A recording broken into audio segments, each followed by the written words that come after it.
Hello everyone, എല്ലാവർക്കും ACDP അക്കാഡമിയുടെ പുതിയ വീഡിയോയിലേക്ക് സ്വാഗതം. നിങ്ങളെല്ലാവരും സുഖം വിശ്വസിക്കുന്നു. അപ്പോൾ നമ്മൾ വന്നിരിക്കുന്നത് നമ്മുടെ കേരള PSCയുടെ അണ്ടറിൽ നമ്മുടെ എന്ത് ചെയ്യുന്നു, വിവിധ കമ്പനികളിലേക്ക്, വിവിധ ബോർഡുകളിലേക്ക് എന്ത് ചെയ്യുന്നു, പുതിയൊരു വിജ്ഞാപനം വരാൻ പോവുകയാണ്. നമ്മുടെ കമ്പനി ബോർഡ് LGS പുതിയ വിജ്ഞാപനം വരാൻ പോവുകയാണ്, അത് നോട്ടിഫിക്കേഷൻ വരാൻ പോവുകയാണ്.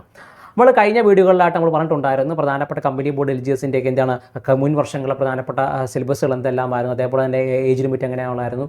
അപ്പോൾ നമ്മൾ ഇന്നത്തെ വീഡിയോയിൽ പറയാൻ പോകുന്നത് പ്രധാനമായിട്ട് എന്നായിരിക്കും വരാൻ പോകുന്നത്, തൊട്ട് മുൻ വർഷങ്ങളിലെ പ്രധാനമായിട്ടും റാങ്ക് ലിസ്റ്റും മറ്റും പബ്ലിഷ് ചെയ്ത് എന്നായിരുന്നു, അതേപോലെ തന്നെ കട്ട് ഓഫ് എന്തായിരുന്നു, അതേപോലെ തന്നെ ഏജ് ലിമിറ്റ് എന്തായിരിക്കും, ഓക്കെ ഏജ് ലിമിറ്റ് ഏതെല്ലാമായിരിക്കും, ആർക്കൊക്കെ അപേക്ഷിക്കാൻ സാധിക്കും, ഇതുള്ള കാര്യങ്ങളാണ്. അതേപോലെ തന്നെ എന്ന് എക്സാം വരും, അതേപോലെ നോട്ടിഫിക്കേഷൻ വരും, നോട്ടിഫിക്കേഷൻ വന്നാൽ എന്നായിരിക്കും എക്സാം വരാൻ പോകുന്നത്, എക്സാം വന്ന റാങ്ക് ലിസ്റ്റിൻ്റെ കാലാവധി എങ്ങനെയായിരിക്കും, ഇത്ര കാര്യങ്ങൾ നമ്മൾ ഇന്നത്തെ വീഡിയോയിൽ ഡിസ്കസ് ചെയ്യാൻ പോകുന്നത്. ഓക്കെ, എല്ലാവർക്കും വീഡിയോയിലേക്ക് സ്വാഗതം. അപ്പം നമ്മുടെ കേരള പബ്ലിക് സർവീസ് കമ്മീഷനാണ് പൊതുവെ എന്ത് ചെയ്യുന്നത്, നമ്മുടെ ഈ പറഞ്ഞ കമ്പനി ബോർഡുകളിലേക്ക് എന്ത് ചെയ്യുന്നത് വിജ്ഞാപനം വിളിക്കുന്നതെന്ന് പറയുന്നത്. ഓക്കെ, നമ്മുടെ കമ്പനി ബോർഡിലേക്ക് വിജ്ഞാപനം വിളിക്കുന്നത് എന്നാണ് ഈ പറയുന്ന കേരള പബ്ലിക് സർവീസ് കമ്മീഷൻ്റെ കീഴിലാണ്.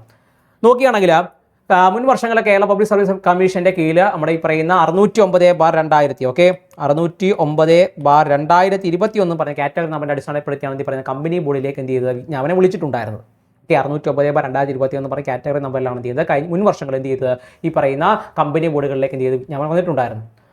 അതിനെ അടിസ്ഥാനപ്പെടുത്തി നിങ്ങൾ നോക്കുകയാണെങ്കിൽ കാണാൻ പറ്റും 2022 എന്ത് ചെയ്തു ലാസ്റ്റ് ഡേറ്റ് അവസാനിക്കുന്നു. അതേപോലെ തന്നെ പ്രധാനപ്പെട്ട പറയുന്ന ഗവൺമെൻറ് ഓൺഡ് കമ്പനീസിലേക്ക് അതാണ് പ്രധാനപ്പെട്ട ഗവൺമെൻറ്റിൻ്റെ കീഴിലുള്ള പ്രധാനപ്പെട്ട കമ്പനികളിലേക്കാണ് എന്ത് ചെയ്യുന്നത് ഈ പറയുന്ന തസ്തികകളിലേക്കാണ് എന്ത് ചെയ്യുന്നത് വിളിക്കുന്നത്. ഓക്കെ, അത് ഗവൺമെൻറ് കീഴിൽ ഗവൺമെൻറ് അണ്ടർ പ്രവർത്തിച്ചു വരുന്ന പ്രധാനപ്പെട്ട കമ്പനികളിൽ അല്ലെങ്കിൽ കോർപ്പറേഷനുകളിൽ പ്രധാനപ്പെട്ട ബോർഡുകളിലേക്കാണ് എന്ത് ചെയ്യുന്നത് ബോർഡുകളിലേക്കാണ് എന്ത് ചെയ്യുന്നത് ഈ തസ്തികകൾ വിളിക്കുന്നത്. അതേപോലെ തന്നെ പോസ്റ്റ് നോക്കിക്കഴിഞ്ഞാൽ LGS ആയിരുന്നു. അതേപോലെ തന്നെ സ്കെയിൽ ഓഫ് പേ എന്ന് പറയുന്നത് വ്യത്യാസപ്പെട്ടിരിക്കും. ഓക്കെ, നിങ്ങൾ ഏത് ബോർഡാണ്, ഏത് കമ്പനിയാണ്, അല്ലെങ്കിൽ ഏത് കോർപ്പറേഷൻ കീഴിലാണ് നിങ്ങൾ ജോലി ചെയ്യുന്നത്, അപ്പോൾ അതിനനുസരിച്ച് എന്ത് ചെയ്യും നിങ്ങൾക്ക് ലഭിക്കുന്ന ശമ്പളത്തിന് എന്ത് ചെയ്യും ചെറിയ ചെറിയ വ്യത്യാസങ്ങളൊക്കെ ഉണ്ടാകും. എന്നാൽ ഏകദേശം നല്ലൊരു സാലറി തന്നെ എന്ത് ചെയ്യാൻ പറ്റും നിങ്ങൾക്ക് അവിടെ പ്രതീക്ഷിക്കാൻ സാധിക്കുന്നതാണ്. ഓക്കെ, അതേപോലെ തന്നെ ഡയറക്റ്റ് റിക്രൂട്ട്മെൻ്റ് ആണ്. അത് കൂടാതെ തന്നെ പ്രധാനമായിട്ട് നമ്മൾ നോക്കുന്ന കാര്യം എന്ന് പറഞ്ഞാൽ കമ്പനി ബോർഡിന് അപേക്ഷിക്കേണ്ട പ്രായപരിധി നോക്കുകയാണെങ്കിൽ നമുക്ക് മനസ്സിലാവുന്ന ഒരു കാര്യം പറഞ്ഞാൽ 18 മുതൽ 36 വയസ്സ് വരെയാണെന്ന് പറയുന്നത് പ്രധാനമായിട്ടും കമ്പനി ബോർഡിലേക്ക് എന്താണ് അയക്കുന്ന പ്രായപരിധി എന്ന് പറയുന്നത് 18 മുതൽ 36 വയസ്സ് വരെയാണ്. തൊട്ട് മുമ്പത്തെ നോട്ടിഫിക്കേഷൻ അടിസ്ഥാനപ്പെടുത്തി നോക്കുകയാണെങ്കിൽ 2/1/1985 മുതൽ 1/1/2003 വരെയാണെന്ന് പറയുന്നത് അന്ന് വിളിച്ചിട്ടുണ്ടായിരുന്ന നോട്ടിഫിക്കേഷൻ രീതി എന്ന് പറയുന്നത് സമയം എന്ന് പറയുന്നത്. ഓക്കെ, അതാണ് ഇത്രയാണ് ഇത് പ്രധാനമായിട്ട് ഈ പറയുന്ന ഏജ് എന്ന് പറയും ഗ്യാപ്പ് എന്ന് പറയുന്നത്. ഓക്കെ, ഇനി നോക്കിയാണ് നമ്മൾ ഈ വർഷം വിളിക്കുകയാണെങ്കിൽ അതായത് പറയുന്ന റാങ്ക് ലിസ്റ്റിൻ്റെ കാലാവധിക്ക് തീരാറായി. അപ്പോൾ നമ്മൾ ഈ വർഷത്തെ അവസാനത്തോടു കൂടി പുതിയ നോട്ടിഫിക്കേഷൻ വരികയാണെങ്കിൽ അതിൻ്റെ ഒരു ഏജ് നമ്മൾ നോക്കുകയാണെങ്കിൽ മനസ്സിലാവുന്നൊരു കാര്യം, ഈ പറയുന്ന ജനറൽ കാറ്റഗറിയിൽ പെടുന്നവരാണ് നിങ്ങളെങ്കിൽ, ഓക്കെ ജനറൽ കാറ്റഗറിയിൽ പെടുന്നവരാണ് നിങ്ങളെങ്കിൽ നിങ്ങളുടെ ഏജ് ലിമിറ്റ് എന്ന് പറയുന്നത് അല്ലെങ്കിൽ ഏജ് എന്ന് പറയുന്നത് ഏകദേശം എന്തിൻ്റെ കീഴിൽ നിൽക്കണമെന്ന് അറിയാമോ, ഈ പറയുന്ന 2/1/89 അതായത് 2/1/1989 1/1/2007 എന്ത് ചെയ്യണം ഇടയിൽ ജനിച്ചവരായിരിക്കണം. അതാണ്ട് 2/1/1989 1/1/2007 ഇടയിൽ ജനിച്ചവരായിരിക്കണം നിങ്ങൾക്ക് എന്ത് ചെയ്യാൻ പറ്റും കമ്പനി ബോർഡ് LGSന് വേണ്ടി നിങ്ങൾക്ക് എന്ത് ചെയ്യാൻ പറ്റും അപേക്ഷിക്കാൻ സാധിക്കും. OBC കാറ്റഗറി പെടുന്നവരാണ് നിങ്ങളെങ്കിൽ, ഓക്കെ OBC കാറ്റഗറി പെടുന്നവരാണ് നിങ്ങളെങ്കിൽ നിങ്ങൾക്ക് ഈ പറയുന്ന 2/1/1986 1/1/2007 ഇടയിൽ ജനിച്ചവരാണെങ്കിൽ എന്താണ് ഈ പറയുന്ന 2/1/1986 2/1/1986 1/1/2007 ഇടയിൽ ജനിച്ചവരാണ് നിങ്ങളെങ്കിൽ എന്ത് ചെയ്യാൻ പറ്റും നിങ്ങൾക്ക് ഈ പറയുന്ന OBC കാറ്റഗറിക്ക് എന്ത് ചെയ്യാൻ പറ്റും നിങ്ങൾക്ക് അപേക്ഷിക്കാൻ സാധിക്കുന്നതാണ്. OBC കാറ്റഗറിയിലേക്ക് എന്ത് ചെയ്യാൻ പറ്റും നിങ്ങൾക്ക് അപേക്ഷിക്കാൻ സാധിക്കും. അതേപോലെ തന്നെ SC/ST കാറ്റഗറിയിൽ പെടുന്നവരാണ് നിങ്ങളെങ്കിൽ, ഓക്കെ എന്താണ് SC/ST കാറ്റഗറിയിൽ പെടുന്നവരാണ് നിങ്ങളെങ്കിൽ നിങ്ങൾക്ക് ഏകദേശം 2/1/1984 1/1/2007 ഇടയിൽ ജനിച്ചവരാണെങ്കിൽ നിങ്ങൾക്ക് എന്ത് ചെയ്യാൻ പറ്റും ഈ പറഞ്ഞ കമ്പനി ബോർഡ് LGSന് വരാൻ പോകുന്ന കമ്പനി ബോർഡ് LGSന് എന്ത് ചെയ്യാൻ പറ്റും അപേക്ഷകൾക്ക് അയക്കാൻ സാധിക്കുന്നതാണ്. ഓക്കെ, പറയാറില്ലേ ഈ പറയുന്ന പൊതുവേ ഒരു ജനറലി നോക്കുകയാണെങ്കിൽ ഈ പറയുന്ന 89/2007 ജനിച്ചവരായിരിക്കണം. ഓക്കെ, OBCക്ക് ഈ ഇത്തരത്തിൽ പറയുന്ന പോലെ ഏകദേശം ഒരു 2 വർഷത്തെ അടുപ്പിച്ച് എന്ത് ചെയ്യും ഒരു റിലാക്സേഷൻ ലഭിക്കുന്നതാണ്. അതേപോലെ തന്നെയാണ് 3 വർഷം അടുപ്പിച്ച് റിലാക്സേഷൻ ലഭിക്കുന്നതാണ്. SC/ST കാറ്റഗറി പെടുന്നതാണെങ്കിൽ 5 വർഷത്തിനിടയ്ക്ക് എന്ത് ചെയ്യും നിങ്ങൾക്ക് റിലാക്സേഷൻ മറ്റെന്ത് ചെയ്യുന്നത് ലഭിക്കുന്നതായിരിക്കും. ഓക്കെ അതാണ് ഞാൻ ഈ പറയുന്ന ഈ 3-5 വർഷത്തെ റിലാക്സേഷൻ്റെ കാര്യം എടുത്തുകൊണ്ടാണ് ഈ പറയുന്ന വർഷം എന്ത് ചെയ്യുന്നത് മെൻഷൻ ചെയ്തിട്ടുണ്ടായിരുന്നത്. ഓക്കെ ഓക്കെ, മനസ്സിലായല്ലോ. ജനറൽ ആണെങ്കിൽ 89 2007 ഓക്കെ, 2/1/89 1/1/2007. ഈ പറയുന്ന OBC കാറ്റഗറി ആണെങ്കിൽ 2/1/86 1/1/2007. SC/ST കാറ്റഗറി പെടുന്നവരാണ് നിങ്ങളെങ്കിൽ 2/1/84 1/1/2007 എന്ത് ചെയ്യണം, ഇടയിൽ ജനിച്ചവരായിരിക്കണം. ഓക്കെ ഓക്കെ അതേപോലെ തന്നെ കഴിഞ്ഞ വർഷങ്ങളിലായിട്ട്, അതായത് ഈ തൊട്ട് മുമ്പത്തെ വർഷങ്ങളിലായിട്ട് വിളിച്ച് അതിനുശേഷം എന്ത് ചെയ്യുന്ന റാങ്ക് അഡ്വൈസ് കിട്ടിയിട്ടുണ്ടായിരുന്നു. Okay, rank up to which advise നമുക്ക് കിട്ടിയിട്ടുള്ള ആളുകളുടെയൊക്കെ വിവരം മറ്റേ നമ്മുടെ കേരള PSCയുടെ വെബ്സൈറ്റിൽ കൊടുത്തിട്ടുണ്ടായിരുന്നു. അത് നോക്കുകയാണെങ്കിൽ നമുക്ക് കാണാൻ പറ്റും. മെയിൽ കാറ്റഗറി പെടുന്നവർക്ക് OC ഓക്കെ കാറ്റഗറി നോക്കുകയാണെങ്കിൽ 1816 പേർക്ക്, EWS കാറ്റഗറി ആണെങ്കിൽ 1124 പേർക്ക്.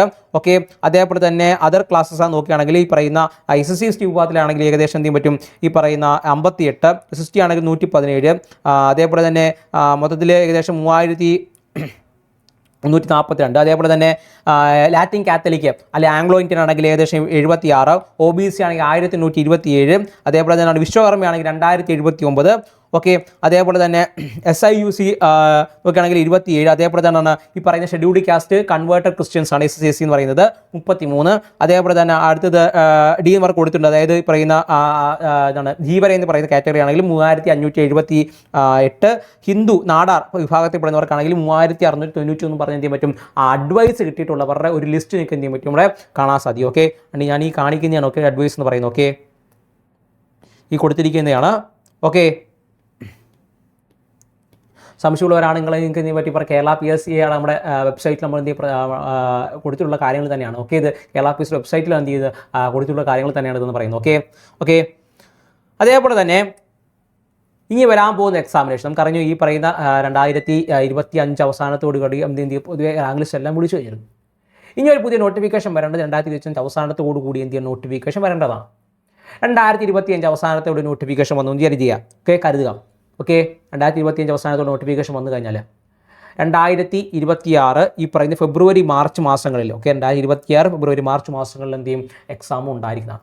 ഓക്കെ, ഈ പറയുന്ന നവംബറിലാണ് വിളിക്കുന്നത് വിചാരിക്കുക. ഓക്കെ, എന്താണ് നവംബറിലാണ് ഈ പറയുന്ന നോട്ടിഫിക്കേഷൻ വരുന്നത് വിചാരിക്കുക. ഓക്കെ, ഇപ്പോൾ ഓഗസ്റ്റ് നമ്മൾ തീരാറായി. ഓക്കെ, സെപ്റ്റംബറാണ്, ഓണാണ് അടുത്ത മാസം. ഓക്കെ, അടുത്തത് നവംബർ അടുപ്പിച്ച് എന്ത് ചെയ്യും, നവംബറിലോ അവസാനത്തോടെ അതിന് തൊട്ട് മുമ്പ് എന്ത് ചെയ്യും, നോട്ടിഫിക്കേഷൻ വരും വിചാരിക്കാം. ഓക്കെ, അങ്ങനെയാണെങ്കിൽ എന്ത് ചെയ്യും, ഈ പറയുന്ന മാർച്ചോട് കൂടി അല്ലെങ്കിൽ പറയുന്ന ഫെബ്രുവരിയോട് കൂടി എന്ത് ചെയ്യും, നിങ്ങളെ 2026 പറയുന്നത് 2026 മാർച്ച് ഫെബ്രുവരി കൂടി എന്ത് ചെയ്യും, ഒരു എക്സാമിനേഷൻസ് നമുക്ക് പ്രതീക്ഷിക്കാമെന്ന് പറയുന്നത്.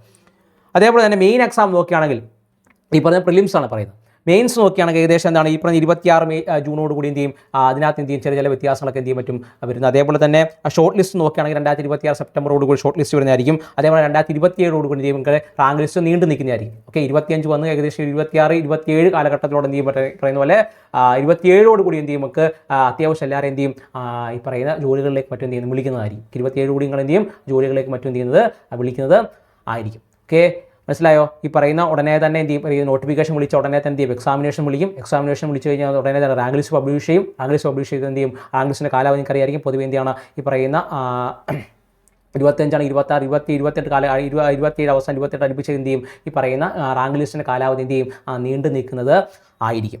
ഓക്കെ, അപ്പം ഈ പറഞ്ഞ കമ്പനി ബോർഡ് LGSന് വേണ്ടി തയ്യാറെടുക്കുന്നവരാണ് നിങ്ങളെങ്കിൽ, ഇനി വരാൻ പോകുന്ന കമ്പനി ബോർഡ് LGSന് തയ്യാറെടുക്കുന്നവരാണെങ്കിൽ നമ്മുടെ ACD അക്കാദമി നിങ്ങൾക്ക് വേണ്ടി കമ്പനി ബോർഡ് LGSന് ഒരു ലോങ് ടൈം ബാച്ച് നമ്മൾ ആരംഭിച്ചിട്ടുണ്ടായിരുന്നു. ഓക്കെ, ഇപ്പോൾ പ്രധാനപ്പെട്ട പ്രത്യേകത എന്തെല്ലാം നോക്കിക്കഴിഞ്ഞാൽ ഡെയിലി സ്റ്റഡി പ്ലാൻ ഉണ്ട്, ലൈവ് പ്ലസ് റെക്കോർഡ് ക്ലാസ്സുകളുണ്ട്, അതേപോലെ പ്രീവിയസ് ക്വസ്റ്റ്യൻ പ്രാക്ടീസ് സെക്ഷൻസ് ഉണ്ട്, അതേപോലെ എന്താണ് വീക്ക്ലി മോക്ക് ടെസ്റ്റുകളുണ്ട്, സ്പെഷ്യൽ കറണ്ട് അഫയർ സെക്ഷനുകളുണ്ട്, അതിലെ സ്പെഷ്യൽ റിവിഷൻ സെക്ഷൻസും മറ്റും പ്രൊവൈഡ് ചെയ്താണ് നിങ്ങൾക്ക് എന്ത് ചെയ്യുന്നത്, എക്സാമിനേഷൻസ് വേണ്ടി നിങ്ങൾ എന്ത് പ്രിപ്പയർ ആക്കുന്നത്. ഓക്കെ, അപ്പോൾ എന്ത് ചെയ്യുക, വളരെ താമസിക്കൊന്നും വേണ്ട, പെട്ടെന്ന് തന്നെ നമ്മുടെ നോട്ടിഫിക്കേഷൻ മറ്റും വരുന്നതായിരിക്കും. അപ്പോൾ എന്ത് ചെയ്യുക, ഈ പറയുന്ന നോട്ടിഫിക്കേഷൻ വന്നിട്ട് പഠിക്കാനിരിക്കുക എന്ന് പറയുന്ന ഒരു മണ്ടത്തരമാണ്. ഓക്കെ, നോട്ടിഫിക്കേഷൻ വന്നിട്ട് പഠിക്കാനെന്ന് മണ്ടത്തരമാണ്. തൊട്ട് മുമ്പ് എന്ത് ചെയ്യുക, പഠിക്കാൻ ശ്രമിക്കുക. ഓക്കെ, എന്നാൽ തൊട്ട് മുമ്പ് തന്നെ എന്ത് ചെയ്യുക, പഠിക്കാൻ ശ്രമിക്കുക. തൊട്ട് മുമ്പ് തന്നെ പഠിച്ച് എന്ത് ചെയ്യുക, പെട്ടെന്ന് തന്നെ നല്ലൊരു മാർക്ക് നല്ലൊരു റാങ്ക് നിങ്ങൾക്ക് എന്ത് ചെയ്യുക, കരസ്ഥമാക്കി കഴിഞ്ഞാൽ പെട്ടെന്ന് തന്നെ ഒരു ജോലിയിലേക്ക് പ്രവേശിക്കാൻ സാധിക്കുന്നതായിരിക്കും. ഓക്കെ, ഇപ്പോഴേ തന്നെ പ്രയാണം ആരംഭിക്കുക, നമ്മുടെ കൂടെ തന്നെ പ്രയാണം ആരംഭിക്കുക. നമ്മുടെ ACD അക്കാദമി നമ്മുടെ കമ്പനി ബോർഡ് LGSന് വേണ്ടി കൂടെ എന്ത് ചെയ്യുക, പ്രയാണം ആരംഭിക്കുക. ഓക്കെ, നമ്മൾ ഇത്രയും വലിയൊരു ഫെസിലിറ്റിയാണ് വേണ്ടി പ്രൊവൈഡ് ചെയ്യുന്നത്. നമ്മുടെ ഈ പറയുന്ന കോഴ്സിലേക്ക് ജോയിൻ ചെയ്യാൻ താല്പര്യമുണ്ട് ACD അക്കാദമിയുടെ നമ്മുടെ ഈ പറയുന്ന ആപ്പ്, ഓക്കെ ആപ്പ് നമ്മുടെ ഈ play store app store available ആണ്. അവിടെ നിന്ന് എന്ത് ചെയ്യുക, പർച്ചേസ് ചെയ്യാൻ സാധിക്കുന്നതാണ്.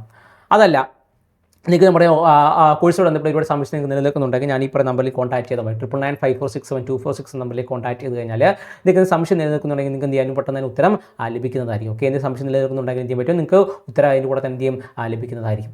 അതേപോലെ എന്തെങ്കിലും സംശയങ്ങളോ മറ്റു സജഷൻസ് നിങ്ങൾക്ക് നിൽക്കുന്നുണ്ടെങ്കിൽ നിങ്ങൾക്ക് എന്ത് ചെയ്യാൻ പറ്റും, പറയുന്ന നമ്മുടെ ACD അക്കാദമിയുടെ ഗൂഗിൾ ഫോം തൊട്ട് താഴെ കൊടുത്തിട്ടുണ്ട്. അവിടെ നിന്ന് എന്ത് ചെയ്യാൻ പറ്റും, നിങ്ങൾക്ക് അല്ലെങ്കിൽ കയറി കഴിഞ്ഞാൽ ഗൂഗിൾ ഫോം ഫില്ല് ചെയ്ത ശേഷം നിങ്ങൾക്ക് എന്ത് ഇട്ട് കഴിഞ്ഞാൽ നിങ്ങൾക്ക് എന്ത് ചെയ്യും, ഉടനെ തന്നെ ഉത്തരം ലഭിക്കുന്നതായിരിക്കും. അതേപോലെ തന്നെ പ്രധാനമായിട്ടും വരുന്ന PSCയുടെ SSCയുടെ അത്തരത്തിലുള്ള പറയുന്ന കോമ്പറ്റേറ്റീവ് എക്സാമിനേഷൻസൊക്കെ ടെലിഗ്രാം അപ്ഡേറ്റ്സ് ലഭിക്കണമെന്നുണ്ടെങ്കിൽ അതായത് പ്രധാനപ്പെട്ട അപ്ഡേറ്റ്സുകൾ അപ്പോൾ തന്നെ ലഭിക്കണമെന്നുണ്ടെങ്കിൽ നിങ്ങൾക്ക് നമ്മുടെ ASLB അക്കാഡമിയുടെ ടെലിഗ്രാം ഗ്രൂപ്പിൻ്റെ ലിങ്ക് താഴെ കൊടുത്തിട്ടുണ്ടെങ്കിൽ എന്ത് ചെയ്യുക, അവിടെ നിന്ന് കയറി കഴിഞ്ഞാൽ എന്ത് ചെയ്യും, പ്രധാനപ്പെട്ട ഈ പറഞ്ഞ അപ്ഡേറ്റുകളൊക്കെ എന്ത് ചെയ്യാൻ നിങ്ങൾക്ക് അറിയാൻ സാധിക്കുന്നതായിരിക്കും. ഓക്കെ, അപ്പം ഇപ്പോൾ തന്നെ പഠിച്ചു തുടങ്ങുക. സമയം എപ്പോഴും നമ്മൾ കാത്തിരിക്കില്ല. ഇപ്പോൾ തന്നെ പഠിച്ച് എന്ത് ചെയ്യുക, പരീക്ഷയ്ക്ക് തയ്യാറെടുക്കുക എന്നുള്ളതാണ്. ഓക്കെ, അപ്പോൾ പരീക്ഷയ്ക്ക് തയ്യാറെടുക്കുന്ന എല്ലാ സുഹൃത്തുക്കൾക്കും നല്ലൊരു വിജയം ആശംസിക്കുകയാണ്. Thank you.